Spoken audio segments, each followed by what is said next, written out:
भोपाल में शमशाबाद विधानसभा क्षेत्र की भाजपा विधायक राजश्री के खिलाफ महिला आयोग को एक शिकायत सौंपी गई है, जिसमें सौतेली पोतियों ने विधायक पर संपत्ति हड़पने का आरोप लगाया है। महिला आयोग की अध्यक्ष शोभा ओझा को यह ज्ञापन सौंपा गया है। इस मामले में पीड़ितों ने अयोध्या नगर पुलिस थाने में एफआईआर दर्ज न करने की बात भी कही। सौतेली पोतियों का आरोप है कि पिता की मृत्यु के बाद विधायिका ने सारी संपत्ति हड़प ली है। महिला आयोग ने इस मामले में शिवराज सरकार को कटघरे में खड़ा कर दिया। इस मामले में आयोग अब विदिशा एसपी से बात करेगा। हम लोगों को अंतिम संस्कार तक नहीं करने दिया। मेरी बहन जब आखिरी में उनके गुजर जाने के बाद उनके विदिशा गई थी तो उनको अंतिम संस्कार भी नहीं करने दिया। बाद में जाके मेरे काका साहब जो मेरे चाचा जी लगते हैं, उन्होंने बोला कि बेटा तुम थोड़ी लकड़ी डाल दो, इससे एटलीस्ट तुम्हारे पिता को उनकी आत्मा को शांति मिलेगी। पर प्रॉपर जो अग्नि सारे जो भी संस्कार होते हैं वो कुछ नहीं करने दिया।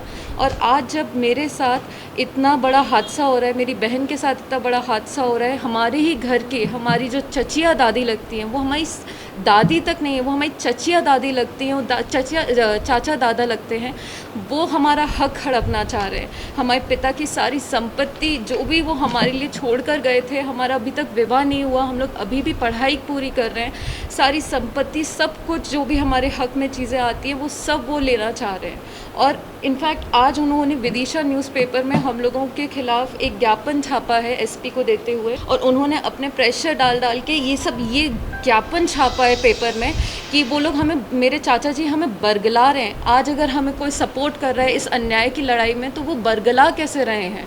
वो हमें बरगला नहीं रहे। हम लोग तो उनके पास गए थे, जैसे आज हम मैम के पास आए हैं अपनी न्याय की बात, अपने हक की मदद मांगने, वैसे ही हम लोग इनके पास भी हक की मदद मांगने गए। लोग क्यों आज इतना अपने पिता के जाने के बाद 2 मिनट का दुख भी चैन से नहीं बना पा रहे हैं? क्यों हमें दर दर भटकना पड़ रहा है? सिर्फ इसलिए क्योंकि वो एक पार्टी से बिलोंग करती है। हमारी एफआईआर तक दर्ज नहीं हो रही है उनके खिलाफ कहीं पे, क्योंकि उनके पास पॉलिटिकल प्रेशर है और हम दोनों बहन अकेले, हम लोग के पास इतना कोई बैकग्राउंड नहीं है।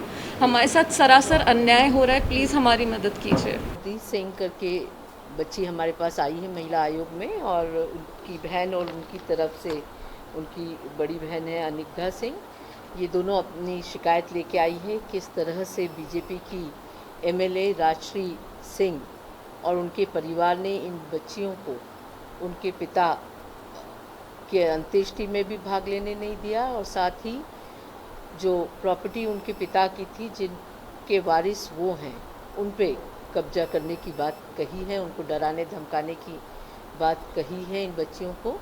तो राजश्री सिंह के खिलाफ पिटीशन लेके ये आई हैं, और सबसे दुखद है, जैसा कि ये बेटी बता रही है कि एफआईआर तक दर्ज करने थाने जाती हैं तो बताया जाता है कि विधायिका है तो उनके खिलाफ एफआईआर दर्ज हम नहीं करेंगे, पुलिस वाले एफआईआर तक दर्ज नहीं करते। तो महिला अत्याचार का ये हाल है मध्य प्रदेश में कि एफआईआर ही दर्ज नहीं होती, और एक तरफ मुख्यमंत्री जी बड़े बोल बोलते हैं कि महिला अत्याचार को लेकर हम संवेदनशील हैं, पर असलियत ये है कि एक आम नागरिक, एक आम महिला अगर एफआईआर दर्ज कराना चाहे उसके खिलाफ हुए अत्याचार के खिलाफ, तो एफआईआर तक दर्ज नहीं होती।